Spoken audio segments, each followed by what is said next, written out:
सरस्वती शिक्षा समिति पाली द्वारा संचालित ऑनलाइन कक्षा शिक्षण में आप सभी भैया बहनों का हार्दिक अभिनंदन, सुप्रभात। कक्षा अष्टमी, विषय सामाजिक विज्ञान। आज पाठ है तीसरा, ग्रामीण क्षेत्र में शासन चलाना। प्रिय भैया बहनों, इससे पूर्व अपन ने पढ़ा था कि ईस्ट इंडिया कंपनी द्वारा बंगाल में अधिकाधिक राजस्व कैसे वसूल किया जाए, अपनी आमदनी बढ़ाने के लिए उन्होंने बंदोबस्त प्रणाली लागू की थी, जिसके तहत कितना राजस्व लेना है यह तय कर दिया गया था। उसी के अनुरूप वो राजस्व ले रहे थे। इस प्रणाली को बंदोबस्त प्रणाली कहा गया था। आज अपन उससे आगे अध्ययन करेंगे। इस बंदोबस्त प्रणाली से भी अंग्रेजों को पर्याप्त आमदनी नहीं हो रही थी, क्योंकि राजस्व अधिक होने के कारण किसान उसको दे नहीं पा रहे थे। फलस्वरूप अंग्रेजों ने एक नई व्यवस्था प्रारंभ की। कंपनी के अधिकारियों ने राजस्व बंदोबस्त में बदलाव लाने का तय किया। कंपनी को शासन व व्यापार, यानी ईस्ट इंडिया कंपनी को अपने शासन चलाने में और व्यापारिक कोर्ट स्थापित करने में खर्चे चलाने के लिए पर्याप्त राजस्व नहीं मिल रहा था। अधिक राजस्व और रुपयों की आवश्यकता थी, और स्थायी राजस्व तय कर के कैसे काम चला सकती थी, क्योंकि इन्होंने जो पहले बंदोबस्त प्रणाली लागू की थी उसमें स्थायी राजस्व प्राप्त हो रहा था, लेकिन जब फसल ही नहीं हो रही थी तो राजस्व भी आना बंद हो गया।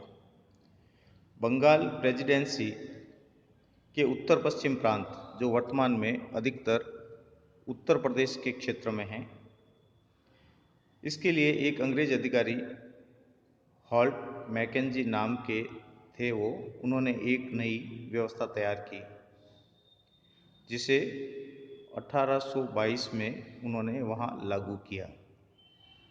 बंगाल प्रेसिडेंसी ये अंग्रेजों की कंपनी का क्षेत्र था। इसमें बंगाल के अलावा उत्तर पश्चिम प्रांत, जो वर्तमान में अपने पश्चिम बंगाल उत्तर प्रदेश के भाग हैं। मैकेंजी ने भारतीय समाज के बारे में पता किया तो उसे ज्ञात हुआ कि उत्तर भारत में गांव एक महत्वपूर्ण सामाजिक संस्था है और उसे बचाए रखना चाहिए। अंग्रेज अधिकारी हॉल्ट मैकेंजी ने अध्ययन किया कि भारतीय समाज में जो गांव है, छोटी इकाई है, ये एक सामाजिक संस्था है। अगर इसको बचाए रखेंगे तो यह अंग्रेजों के लिए लाभदायी रहेगी। हॉल्ट मैकेंजी ने जितने भी कलेक्टर्स थे उनको गांवों का दौरा करने के लिए कहा और जमीन की जांच, खेतों की नाप और विभिन्न समूह के रीति रिवाजों का पता किया।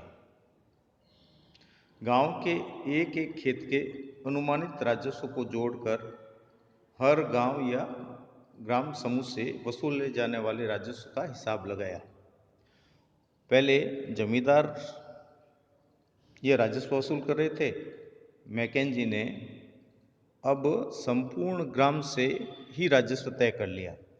उस ग्राम क्षेत्र में कितनी जमीन थी, कितने खेत थे, उनका नाप उसने करवाया और एक अनुमानित आमदनी का उसने तय किया। और इस प्रकार उसने पूरे गांव या गांवों के समूह से राजस्व एकत्र करना प्रारंभ किया। उसको कहा गया महाल। राजस्व व्यवस्था में स्थायी रूप से नहीं था, बल्कि उसमें समय समय पर परिवर्तन की भी व्यवस्था रखी गई। बंदोबस्त प्रणाली में क्या था कि वो स्थायी राजस्व था, लेकिन महाल व्यवस्था में इसमें परिवर्तन की भी व्यवस्था रखी गई। कंपनी को अलग करने का जिम्मा जमींदार की बजाय गांव के मुखियों से किया गया। इस व्यवस्था को महान नाम दिया गया। मुनरो व्यवस्था। ब्रिटिश नियंत्रण वाले दक्षिण भारतीय इलाके में भी स्थायी बंदोबस्त की जगह नई व्यवस्था विकसित की गई, जिसे रैयतवार का नाम दिया गया। उत्तर भारत में हॉल्ट मैकेंजी ने महाल व्यवस्था की, दक्षिण में एक नई व्यवस्था हुई, उसको नाम दिया रैयतवार। कैप्टन अलेक्जेंडर रीड ने टीपू सुल्तान के साथ जो युद्ध चले थे, उसके बाद कंपनियों द्वारा जो कब्जे में इलाके आए, उसमें इस व्यवस्था को इस्तेमाल करके उसने देखा भी था। थॉमस मुनरो ने इस व्यवस्था को विकसित किया और धीरे धीरे दक्षिण भारत पर यह व्यवस्था लागू कर दी गई। कैप्टन अलेक्जेंडर रीड और मुनरो ने जमींदार की जगह सीधे किसानों से ही राजस्व यानी रेतों का बंदोबस्त तय किया। जो पीढ़ियों से जिस जमीन पर खेती करते आ रहे थे, उन्हीं से सीधा राजस्व लेना। मुनरो का मानना था कि अंग्रेजों को एक पिता की तरह इन किसानों की रक्षा करनी चाहिए, तभी उन्हें पर्याप्त राजस्व मिलेगा और कंपनी के खर्चे और शासन आसानी से चलेंगे। प्रश्न, महालवारी बंदोबस्त व्यवस्था कब, कहाँ व किसने लागू की? तो महालवारी बंदोबस्त व्यवस्था 1822 में बंगाल प्रेसिडेंसी के उत्तर पश्चिम प्रांतों में, जो वर्तमान में उत्तर प्रदेश का क्षेत्र कहलाता है, इसमें हॉल्ट मैकेंजी ने लागू की। इसमें होता क्या था, गांव व गांवों के समूह से राजस्व इकट्ठा किया जाता, जो स्थायी रूप से तय नहीं किया गया। इसमें समय समय पे परिवर्तन की भी गुंजाइश रखी गई। इससे कहा गया महालवारी बंदोबस्त। दूसरा प्रश्न है, थॉमस मुनरो ने कौन सी राजस्व व्यवस्था लागू की? थॉमस मुनरो ने रैयतवारी व्यवस्था लागू की, जो दक्षिण भारतीय इलाकों में उसने प्रारंभ की। धन्यवाद।